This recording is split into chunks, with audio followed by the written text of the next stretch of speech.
What's up guys, and welcome back to another video on what if Deku had the powers of soul leveling part 8.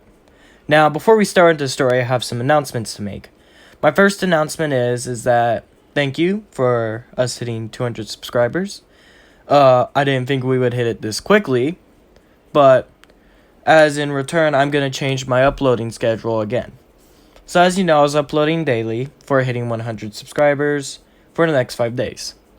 Now, most of you guys enjoyed me uploading more constantly, so rather than going back to my original schedule now, I've now changed my schedule again.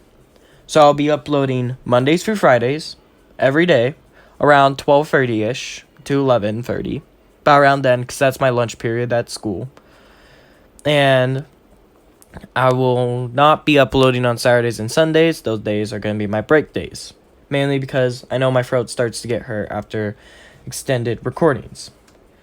Now, I also do want to state something else. I'm going to put the series on the back burner. Now, before you all go into the comments, dislike the video and everything, that does not mean I'm going to stop uploading this series entirely. This series will eventually come back. I just wanted to move on to some other what-ifs, and this series is pretty far ahead. I want to... because we have about like 3 arcs, I'm pretty sure, because we have the arc after this, which is the Bakugo Rescue arc, and then we have the Provisional License Exam, and then we have the Night Eye arc, or the Overhaul arc, or whatever you call it. And then we're basically caught up with the anime, and I kind of don't want to go with the manga territory, mainly because I haven't read all the manga chapters completely, and I've only watched reviews on the manga chapters for it. Now, back to what I was saying, though. I do believe that you guys won't be upset. There will be another what if replacing this what if, though. Don't think I'm just going to only be uploading 2 what ifs. I am going to be uploading a third one. The third one I don't have yet, but I will be uploading it. It will be something that will be coming out. I'll give you a hint. It does have to do with Black Clover.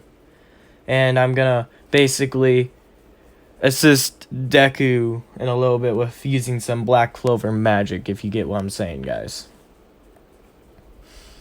So, now that I've gotten the explanation out of the way, and it was a lot of explaining, but now that I've gotten all of that out of the way, just so you guys do know, one final thing, I will eventually pick up this series. It's on the back burner, which I'm just going to probably abbreviate, and the end I'm going to say BBC.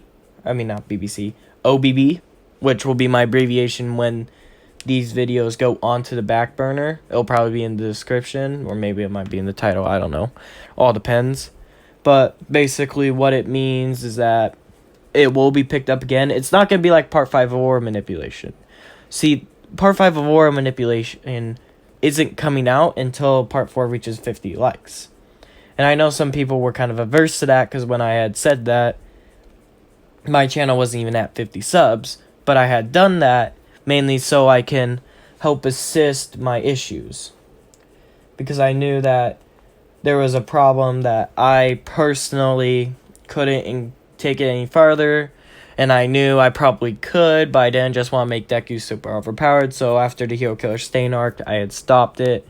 And I was like, once it reaches 50 likes, I'll do Part 5. So if you guys do want to go and start up Aura Manipulation again, all you have to do is drop a like on Part 4 of Aura Manipulation, and I'll add Aura Manipulation back into the cycle. And I'll try to fix my mistakes by making some of the other characters stronger. Now, sorry for that massive delay of like 2 to 4 minutes.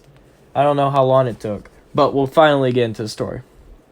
Where we had last left off on Part 7 was that Deku and everyone else had arrived at the Pussy Camp and didn't do any training, but mainly hanged out and chilled. The next day was starting, and Aizawa had told the cats, or the group, that 2 of the students will not be doing their training exercises, which kind of confused the cats at first, and they asked who was it, and Aizawa said that it was going to be Midoriya and Elsie. And the main reason why those 2 are not going to be doing their assignments with him is because of Deku's quirk. And Aizawa goes into explaining Deku's quirk and how it's not really a quirk, it's more of an ability, and that Deku and Elsie are going to train solo in a different dimension, which kind of confuses the cats a lot because they're like, a different dimension? What do you mean by that? And he explains, well, see, Deku can open portals to different dimensions, and he can go through to different dimensions. Sorry about that, guys. I just dropped my phone. And he's going to be going into different dimensions, and he's going to be training in these said different dimensions, so that they shouldn't really worry about him too much or worry about Elsie too much, because they'll be training in different dimensions.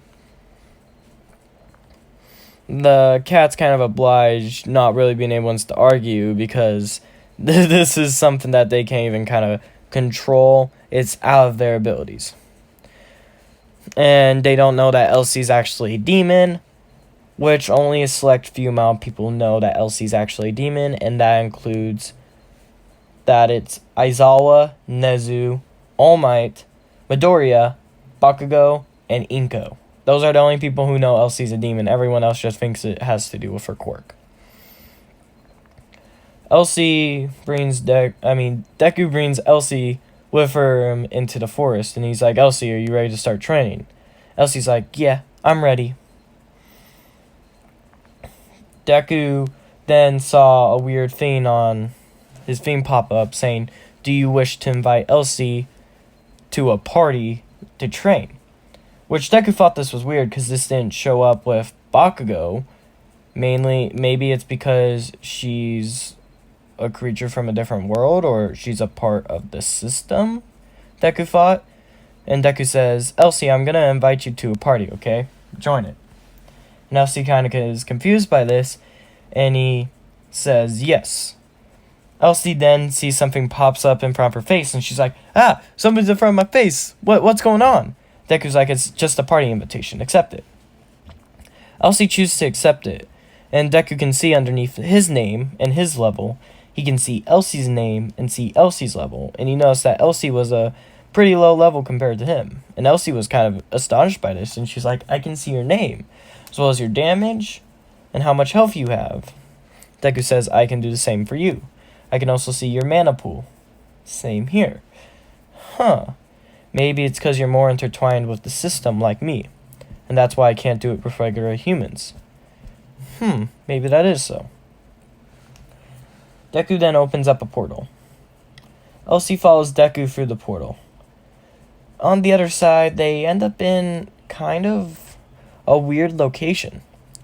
It doesn't look like a cave, but it doesn't really look like a building inside of a building either. It's kind of like a mixture of the two. Looks kind of like a hideout. And there's stuff everywhere. Deku and Elsie start to walk along. While walking, they ran into some smaller wolves, which were easily taken out by Deku and Elsie. They kept walking along, and Deku couldn't even notice anything. There was nothing. It seemed to be empty. Almost like something was wrong. Deku started to notice, though, every time they were attacked by wolves, the wolves were more controlled. Almost like they were ordered or trained. Which Deku thought was weird. Did a monster train the wolves? Is that how that worked? Deku kept walking. Eventually, they came into a room. This room had a couple of holes in the wall, and it seemed like food and stuff.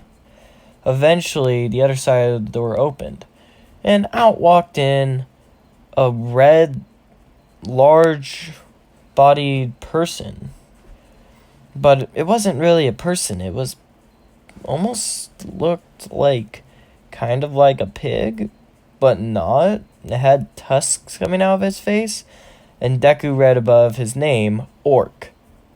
And it was a yellow word. And Deku's like, yellow? The orc turned left, and the orc said, Puny humans, what are you doing here? As he grabs his sword. Deku was like, I don't have time to waste on you. As Deku quickly summons his dagger and slices off the orc's head. The orc drops to the ground. Deku rises the orc and makes the orc join his army. Orcs seem to be stronger than the knights I have. Well, that's good, I guess. Elsie's like, I can't even do anything.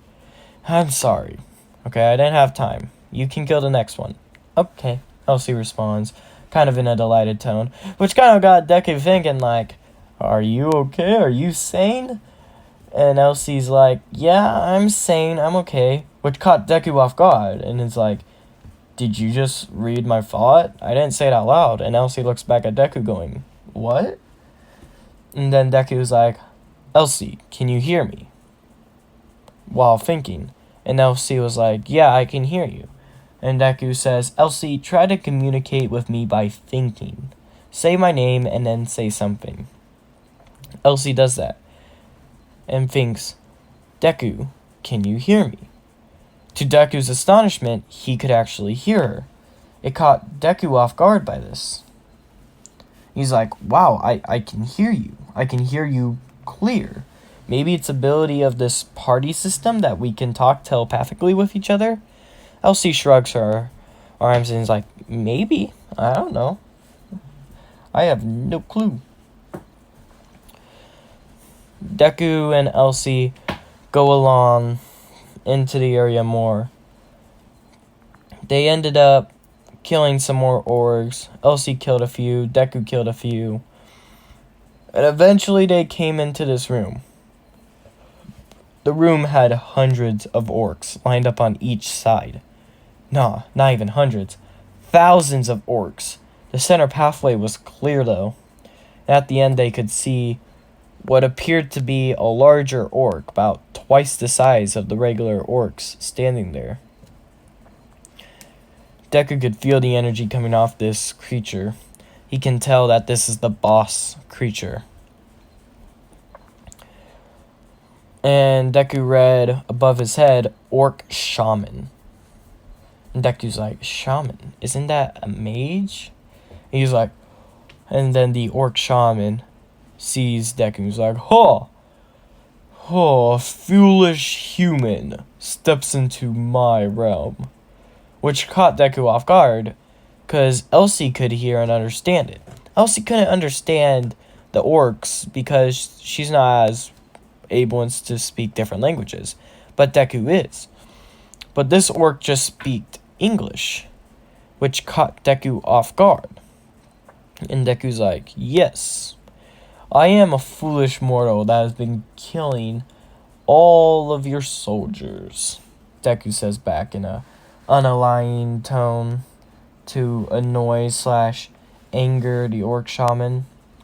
The orc shaman starts to laugh. He's like, ha ha ha ha. You mean those D-class fools? Deku thinks, D-class? Is there some sort of ranking system for orcs? I could have squashed them with just my pinky. Pfft, you could have squashed them with just your pinky? I could squash them with just my heartbeat. The orc shaman laughs and says, ha ha ha ha. I like your spunk, kid. But now's not the time. See, I want to kill you. Of course, you did kill some of my soldiers, and that's one of my main reasons. But the main reason why I want to kill you is because I want to get stronger. Deku kind of thinks, saying, get stronger? What does he mean by that? What do you mean by get stronger? You see, I want to become stronger. And I find that the more I kill, the stronger I get. Or at least the stronger I perceive to be. So I want to kill you. How about this? You and your little girlfriend try to attack me. And Elsie, it turns red, blushed. And Deku's like, yeah, sure, let's go. Which even embarrasses Elsie even more, because she thinks he didn't deny it, he didn't deny it, he didn't deny it, he didn't deny it. Oh my god, oh my god, oh my god, oh my god, he didn't deny it, he didn't deny it. And her mind's just overload at this point. And Deku's like, Elsie, you gotta calm down. And Elsie's like, I'm sorry. I'll calm myself down. Deku's like, okay, I'm gonna come in and attack him straight head on. I'll try to see if I can poison him or get bleed effect. I want you to back me up by using air magic to deflect attacks, or by using fire magic to deal bonus damage when he's focused on me, or use Inferno magic, which is a combination of air and fire Elsie eventually got mastered of, thanks to her being at UA for a set amount of time, to take him out, or deal extra damage to him. Elsie's like, okay. Okay.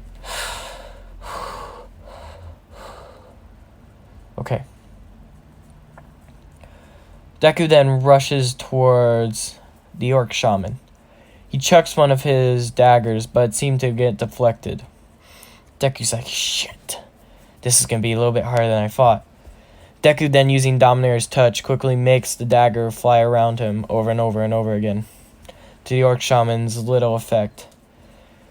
Deku then sees everything else and he has an idea. He's like, Elsie, I'm going to summon in my Shadow Soldiers so they can attack and fight the Orcs.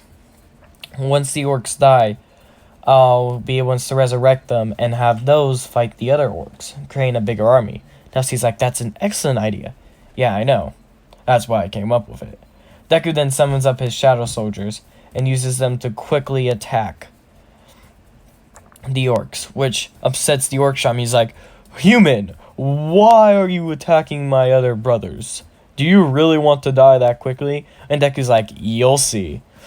Eventually, some of the Orcs start to die by Deku's soldiers, which used ice arrows and other various types of magical, physical, and special attacks against them, including Igneous, which easily flat out takes 10 of them out, and Iron, which can easily take out, Tank that can easily take out tons of them as well.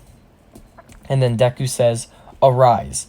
Now, out of nowhere, 20 red soldiers stand up, the resurrection of the Orcs, and then they start to also assist and fight. The Orc Shaman's like, human, what did you do? And then Deku looks towards the Orc Shaman and uses killing intent against him to put fear into the Orc Shaman. He's like, I am known as the Shadow Monarch. I can resurrect the dead when my call arrives. You will eventually join my army, but first I'm going to join your colleagues to my side, Deku says in a very alarming and dark tone. The Orc Shaman's thrown off by this, and Deku takes this opportunity to chuck one of his daggers at it. He chucks Fulgur's Thane, which affects him with paralysis. The Orc Shaman can no longer move. He sits there and he watches as his army gets massacred as Deku just sits there waiting for it. Elsie's like, Deku, why aren't you finishing him off? And Deku's like, to be able to arise people, I need to actually be able to get their spirit and basically take over the spirit. I need to be able to break this guy's spirit before I can just resurrect him, and if not, then it won't let me. And Elsie's like, oh, okay. Yep, now you see why. Deku quickly, with assist from his guys, take out all the Orc Shaman's army and resurrects them. All the Orc Shamans, not all the Orc Shamans, all the Orcs, to be more accurate, starts to attack the Orc Shaman, slowly and torturingly killing him. Deku says, Elsie, look away for this part. Elsie obliges, as Deku walks over there and puts an arm on her shoulder, because he can already tell how brutal he's being just to break down this guy. The Orc Shaman can't believe what he's seen. He's seen his own soldiers slowly tear and rip him apart. Slowly yet surely, he falls and dies. Deku says it's okay now to turn around. Elsie turns around to see the carnage that displayed, blood splattered everywhere, dead corpses laying on the ground. Deku walks over to Orc Shaman and says, arise. And just like that, the Orc Shaman joins his team. Deku names him Tusk. And Deku and Elsie both leave out the dungeon. And Elsie asks Deku, was it really necessary to do that? And Deku says, I don't know. I really have no clue anymore. All I know is that it was necessary to protect my friends. And that's all I can do. And Elsie's like, so, are we gonna just talk about what happened in the Orc Shaman room? And Deku goes, what do you mean? Well, You kind of called me your girlfriend. And Deku just instantaneously realized what happened. He hadn't noticed it because he was caught in the moment, but he did call Elsie his girlfriend. And Deku's like, oh, sorry? And Elsie's like, oh, no. I'm not actually upset about it. I was actually kind of grateful. And Deku's like, what do you mean grateful? Well, you see, Deku, I love you. Oh, And Deku's like, oh no. Oh, this is an issue. How do I even feel about Elsie? Of course she's always there, and I have stated that she is cute before, but should I just accept her at this point? And Deku was thinking about this, and Elsie saw that Deku's face started to get redder and redder, and then Deku finally came to the conclusion, and he says, I love you too, Elsie. So that's the ship, I'm shipping Elsie and Deku. I figured their personalities would join quite well. I don't know how a demon and human reproduce, but I can worry about that if I create another part. Which Elsie got super excited. Deku then walks back out of the portal after the boss was defeated. Deku and the others join up.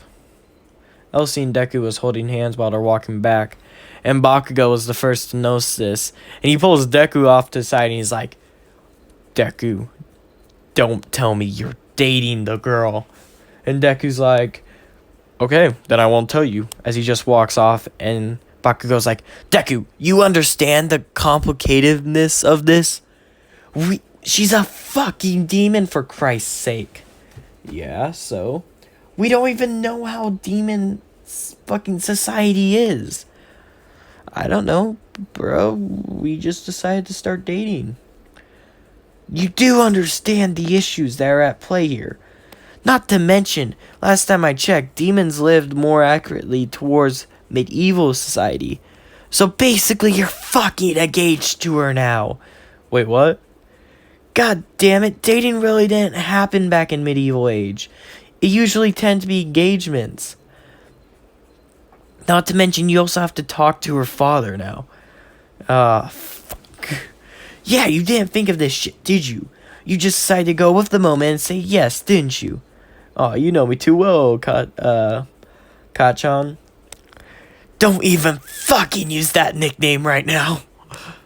Okay. I see I might have messed up a little. A little? A fucking little? You've messed up a lot. The situation now is even more fucked. What happens if she wants to go back?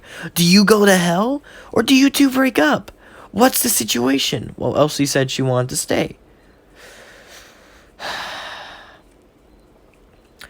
Okay. Let's be 100% serious here, Deku. You really think her father is gonna let her stay? I don't know. Whatever. Just don't say I didn't fucking warn you. The situation you're in is pretty shot, but maybe you can probably massacre her entire family and you might make it out. Deku's like, I won't massacre her entire family. Why not? Because that means they're my family too. God fucking damn it, Deku. Okay. Fine. I understand where you're coming from. But me and Elsie are still gonna date. Worst comes to worst, me and her will go our separate ways. Not to mention, I can always go back to hell whenever I want. We already stated if we don't even know if we can fucking go back to the same dimension, or we just go back to a parallel dimension to hell, where Elsie didn't leave. What happens if that's the case? Well, I guess Elsie just stays in Earth then, and stays my wife. So, you... Don't worry about Bakugo. As I said, I already took full responsibility. That does include romantic and trust. I take full responsibility in that too. This situation was probably going to happen from the start. I'm not even going to lie. Whatever, you shitty nerd. Just make sure you fix your shit. Because I do not want to be the one who has to clean it up. Okay, I hear you. Deku goes back. The next 2 weeks, they keep going on to different dungeons and keep doing stuff as such. Deku's and Elsie's relationship grows, and the class slowly starts to find out. Deku had a talk with Aizawa about it, and Aizawa's like, I can't really stop you from doing this, but I do want you to understand the implications of what you're doing. You are literally dating a creature from a different dimension and from a different species at that. Deku understands, and he understands everything else. You know, he also had a talk with All Might over the phone about it. It's a pretty big deal for everyone there. But everyone else thinks, you know, it's probably best just to do it right now, because if Elsie is dating Deku, that means that there's a less chance that Elsie just says, let's invade the human world and kind of murder everyone, even though they do have heroes like All Might and like Deku to stop them. They still don't want to take the chance. And guys, that's where I'm going to leave it off. I know I kind of chucked in fan service for like the past 5 minutes with Elsie and Deku's relationship evolving, but I figured I would do that since I am putting this on the back burner. So if you liked it, hit the like button, and if you enjoyed it, hit the subscribe button.